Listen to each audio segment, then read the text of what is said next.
পূর্ব দিকে উঠে পশ্চিম দিকে অস্ত যায়, দুই সময় সূর্যের তাপটা থাকে দুই দিক দিয়ে, যার কারণে সলিড ওয়ালটা দেয়া যাতে সূর্যের তাপটা সরাসরি বার্ডের গায়ে না লাগে।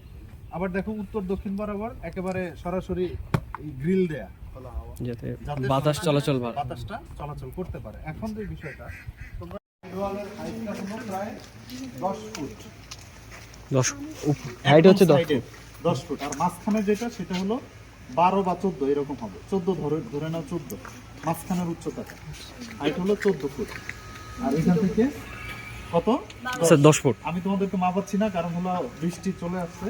আর মাটি থেকে ফ্লোরের যে ইয়েটা উচ্চতা, এখানে এই দাগ না, মানে এই ফ্লোরটা মাটি থেকে একদম গ্রাউন্ড থেকে, ওইখান থেকে মাপলে বুঝবা প্রায় 1.5 ফুটের মতন, মানে একদম গ্রাউন্ড থেকে 1.5 ফুট উঁচুতে ফ্লোর হবে, বুঝতে পারছি? জি স্যার। এবং এইখান থেকে এই ওয়্যার নেটটা কিন্তু সরাসরি একদম ফ্লোর থেকে দেই নেই, আমরা একটু সলিড ওয়াল করা হয়েছে এবং তারপরে দেওয়া হয়েছে গ্রিলটা। এটারও একটা বিষয় আছে, দেখো সরাসরি যদি আমরা একদম নিচ পর্যন্ত দিই তাহলে একটা হলো বৃষ্টির যেই ইয়েটা পানিটা চলে আসে, এবং উপরের যে ওভারহ্যাংটা কিন্তু এরকম না, তাহলে এটা আরো বাড়াইতে হবে, দরকার নেই। এর চেয়ে সলিড ওয়াল দেয়, একই সাথে সুবিধাও আছে অনেকগুলো, যে বার্ড সরাসরি আসলে বাইরের যেই একটা হ্যাজার্ড বা প্রিডেটর এগুলো থেকে সহজে বেঁচে যায় আর কি একটু উপরে দিলে। এবং এখান থেকে এখানে প্রায় 5 ফুট 4-5 ইঞ্চি এবং 5 ফুট 2 ইঞ্চি হলো এই ইয়েটা গ্রিলটা। জি স্যার। বুঝতে পারছি? এবং ছোট্ট যেই ডোরটা, মিনি ডোর, যেটা দিয়ে হলো এই, খেয়াল করো সবসময় এই বড় দরজাগুলো ক্লোজ থাকবে, সারা রাত্র এখানে থাকবে, দিনের বেলা এটা মানে খোলা থাকবে একদম, এই ছোট ডোরটা। বার্ড যখন ইচ্ছা বাইরে আসবে, আবার যখন ইচ্ছা এরকম বৃষ্টি হলে সে ভিতরে ঢুকে যাবে তার ইচ্ছা মতো। জি স্যার। তার জন্য এটা ফ্রি।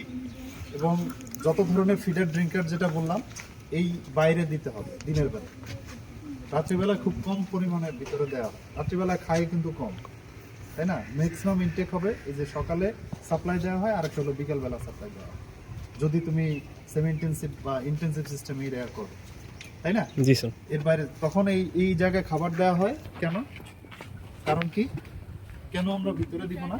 আচ্ছা, যাতে ভিতরে হচ্ছে লিটারটা না এখানে খাবার খাবে এরা, খুবই মানে নোংরা, তোমরা জানো যে খাবার ছড়াইতে ওয়েট ম্যাশ দেওয়া হয়, এগুলো ছড়ায় ছিটাবে, যা করবে ময়লা সব এখানে, এবং পরিষ্কার করাটাও খুব ইজি।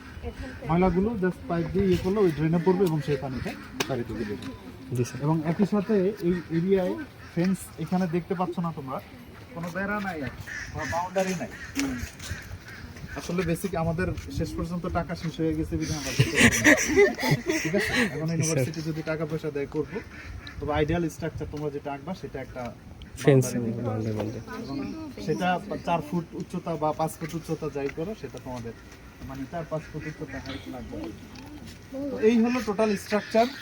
আর কোনো কিছু ঠিক আছে, কিন্তু পুকুরের অবস্থা তো ভালো না, দেখতেছি ভালো হবে কবে?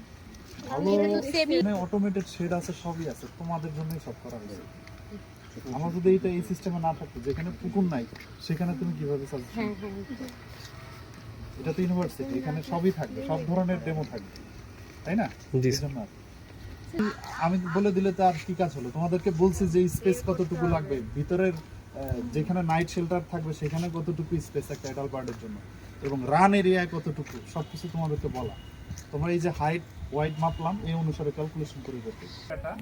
এই জায়গাটা যদি ফুলি ইন্টেন্সিভ হয়, আমি যেটা বলতেছি, ধরো এটা ইয়া না, সেমি স্ক্যাভেঞ্জিং সিস্টেম নয়, শুধুমাত্র ইন্টেন্সিভ এবং শুধু ওয়াটারের ফেসিলিটিস আছে, ওয়াটার বডিজ অনেক খামারই থাকে, সেক্ষেত্রে স্ল্যাট সিস্টেম করে, স্ল্যাট মাচা, হ্যাঁ, মানে মাটি থেকে 2-3 ফুট উঁচুতে মাচা দিয়ে যদি বাটকে রাখে, ধরো এই ফেসিলিটিসটা নাই, কারণ সারাদিন সে বাইরে থাকবে, ফিসেসগুলো এখানে থাকবে।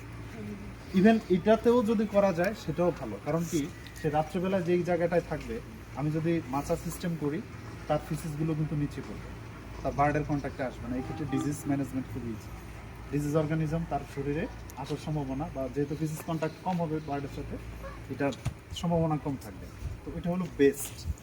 এখানে মাচা থাকবে, একই মাচাটা ধরো এখান দিয়ে বের হওয়ার জন্য হাঁসটার এরকম একটা ইয়া থাকবে, মানে স্লোপ করে, মানে তার বের হয়ে যাতে ইজিলি নামতে পারে, এবং একই সাথে সাথে এই স্ট্রাকচারটা থাকে, এটা হলো বেস্ট।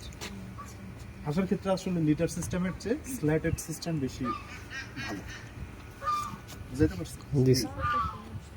চলে আসো।